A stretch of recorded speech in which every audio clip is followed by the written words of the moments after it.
नमस्कार किसान भाइयों, मैं आपका रमेश भाई और आप सभी का स्वागत करता हूं आरएस टेक्निकल खेती में। तो किसान भाइयों, मैं आप सभी के लिए गेहूं की 3 उन्नत किस्में लेकर आ गया हूं जो काफ़ी ज़्यादा आपको उत्पादन देकर जाएंगी।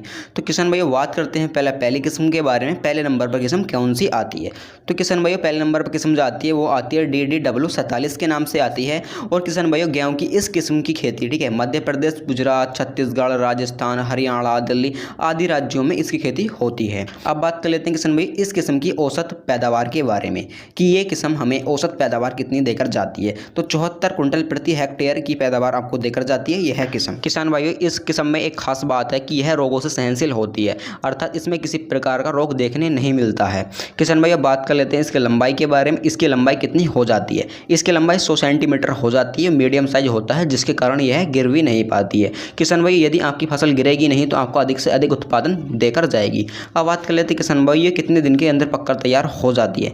तो किसान भाई, 140 दिन लेती है और 140 दिन के अंदर ये वैरायटी पककर तैयार हो जाती है, जो काफ़ी कम समय लेती है और उत्पादन ज़्यादा देकर जाती है। किसान भाई, अब बात कर लेते हैं यह वैरायटी खाने के योग्य होती है या फिर नहीं। तो किसान भाई, यह वैरायटी जो है खाने के योग्य होती है, इसे आप खा सकते हो, इसकी रोटी काफ़ी स्वादिष्ट लगती हैं। अब बात कर लेते हैं किसान भाई दूसरी वैरायटी के बारे में जो काफ़ी अच्छी ये भी वैरायटी है। इसका नाम है HD 2189 के नाम से प्रसिद्ध वैरायटी। किसान भाइयों, इस किस्म में कम से कम लागत देनी होती है और अधिक से अधिक पैदावार निकलती है। किसान भाइयों, अब बात कर लेते हैं इस किस्म की खेती किन किन राज्यों में होती है। मध्य प्रदेश, उत्तर प्रदेश, गुजरात, राजस्थान, छत्तीसगढ़, उत्तर प्रदेश, हरियाणा, दिल्ली आदि राज्यों में इसकी बुवाई होती है। किसान भाइयों, बात कर लेते हैं किसान भाई इसकी लंबाई के बारे में। इसकी लंबाई कितनी हो जाती है? तो 95 से 90 सेंटीमीटर हो जाती है। कम ऊंचाई होने के कारण यह गेहूँ गिर भी नहीं पाती है। किसान भाइयों, अब बात कर लेते हैं इसकी पकने की अवधि के बारे में। यह 100 से 110 दिन के अंदर बिल्कुल पककर तैयार हो जाती है। इसकी आप कटाई कर सकते हो।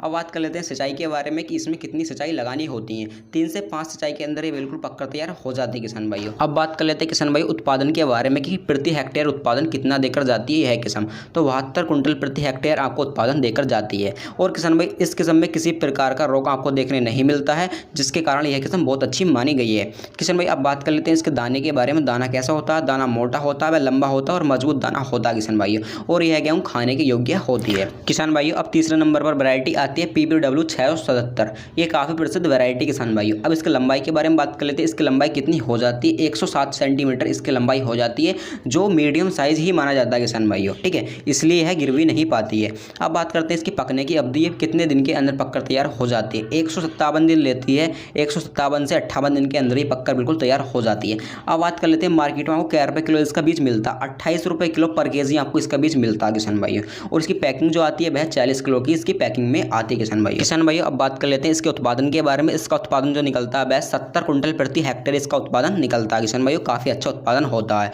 और ये खाने के योग्य गेहूँ होती है और इसमें भी किसी प्रकार का रोग देखने नहीं मिलता है। पीलापन हुआ, कंडुआ हुआ, रतुआ, ठीक है, इस प्रकार रोग जो होते हैं इसमें बिल्कुल भी देखने नहीं मिलते हैं। किसान भाइयों, इन 3 वैरायटी का जो मैंने आपको उत्पादन बताया है, ये मैं खुद इन वैरायटियों को लगाता हूँ और उसके बाद ही आपको मैंने उत्पादन बताया। ऐसा नहीं है कि मैं आपको अधिक उत्पादन बता दूं और किसान को घाटा हो जाए, ऐसा बिल्कुल नहीं करता हूं किसान भाइयों। मैंने अपने टैग भी डाल रखा है कि मेरी खेती सच्ची खेती, ठीक है। अपने चैनल पर सच्ची खेती की वीडियो ही अपलोड करता हूं मैं, ठीक है। तो किसान भाई, इसी प्रकार की वीडियो हमारे चैनल पर अपलोड होती रहती है। यदि हम हमारे चैनल पर नए आए, चैनल को सब्सक्राइब जरूर कर लेना, पास वाली बेल आइकन दबा देना।